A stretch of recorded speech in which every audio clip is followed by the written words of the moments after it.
ಪ್ಲಾಕೆಟ್ನ ಪರಿಚಯ. Introduction to placket.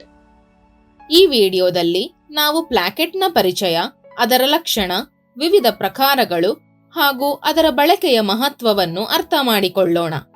ಬಟ್ಟೆಯನ್ನು ಸುಲಭವಾಗಿ ಹಾಕಲು ಮತ್ತು ತೆಗೆಯಲು ಅನುಕೂಲವಾಗುವ ಹಾಗೆ ಕೆಲವು ಭಾಗಗಳಲ್ಲಿ ಓಪನಿಂಗ್ ಕೊಟ್ಟಿರುತ್ತಾರೆ. ಈ ತೆರೆದ ಅಂದರೆ ಓಪನ್ ಇರುವ ಭಾಗವನ್ನು ಪ್ಲಾಕೆಟ್ ಎಂದು ಕರೆಯುತ್ತಾರೆ. ಈ ಪ್ಲಾಕೆಟ್ಗಳನ್ನು ವಿವಿಧ ರೀತಿಯಲ್ಲಿ ಫಿನಿಶ್ ಮಾಡಲಾಗುತ್ತದೆ.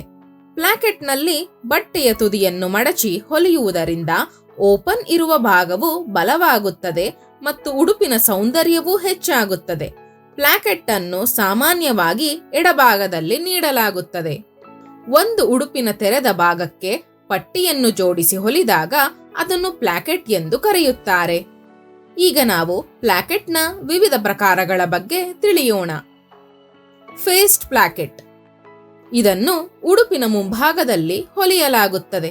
ಇದನ್ನು ಹೊಲಿಯಲು 2 ಬಟ್ಟೆಯ ತುಂಡುಗಳು ಬೇಕಾಗುತ್ತವೆ. ಇದನ್ನು ಸಣ್ಣ ಓಪನಿಂಗ್ ಹೊಲಿಯಲು ಬಳಸಲಾಗುತ್ತದೆ. Continuous placket. ಈ ಪ್ಲಾಕೆಟ್ ಉಡುಪಿನ ಮೇಲ್ಭಾಗದ ಮುಂಭಾಗ ಅಥವಾ ಹಿಂಭಾಗದಲ್ಲಿ ಹೊಲಿಯಲಾಗುತ್ತದೆ. ಇದನ್ನು ಉಡುಪಿನ ಮಧ್ಯಭಾಗದಲ್ಲಿ ಬಟ್ಟೆಯ ಒಂದು ತುಂಡನ್ನು ಬಳಸಿ ಹೊಲಿಯಲಾಗುತ್ತದೆ. One piece placket. ಇದನ್ನು ತಯಾರಿಸಲು 1 ಪೀಸ್ ಬಟ್ಟೆಯ ಅಗತ್ಯವಿದೆ.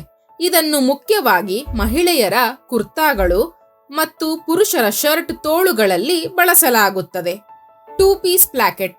ಇದನ್ನು ತಯಾರಿಸಲು ಬಟ್ಟೆಯ 2 ತುಂಡುಗಳು ಬೇಕಾಗುತ್ತವೆ. ಇದನ್ನೂ ಸಹ ಮಹಿಳೆಯರ ಕುರ್ತಾಗಳು ಮತ್ತು ಪುರುಷರ ಶರ್ಟ್ನ ತೋಳುಗಳಲ್ಲಿ ಬಳಸಲಾಗುತ್ತದೆ. ಸಾರಾಂಶ. ನಮಗೆ ಬಟ್ಟೆ ಹಾಕಲು ಮತ್ತು ತೆಗೆಯಲು ಅನುಕೂಲವಾಗುವಂತಹ ತೆರೆದ ಭಾಗಗಳಾದ ಪ್ಲಾಕೆಟ್ಗಳ ಬಗ್ಗೆ ಕಲಿತಿದ್ದೇವೆ. ಪ್ಲಾಕೆಟ್ ಹೊಲಿಯುವುದರಿಂದ ಬಟ್ಟೆ ತೊಡಲು ತುಂಬಾ ಸುಲಭ, ಬಟ್ಟೆಯ ಬಾಳಿಕೆ ಬರುತ್ತದೆ ಮತ್ತು ಅಂದ ಹೆಚ್ಚಿಸುತ್ತವೆ ಮತ್ತು ಸಾಮಾನ್ಯವಾಗಿ ಉಡುಪುಗಳ ಎಡಭಾಗದಲ್ಲಿ ಪ್ಲಾಕೆಟ್ ಹೊಲಿಯುತ್ತಾರೆ. ವಿಭಿನ್ನ ವಿನ್ಯಾಸಗಳು ಮತ್ತು ಅಗತ್ಯಗಳಿಗೆ ತಕ್ಕಂತೆ ವಿವಿಧ ರೀತಿಯ ಪ್ಲಾಕೆಟ್ಗಳನ್ನು ಬಳಸಲಾಗುತ್ತದೆ. ಈಗ ನಿಮಗಾಗಿ ಒಂದು ಕೆಲಸ. ಯಾವುದಾದರೂ ಬಟ್ಟೆಯ ಮೇಲೆ 1 ಪೀಸ್ ಪ್ಲಾಕೆಟ್ ಅನ್ನು ಹೊಲಿದು ತೋರಿಸಿ.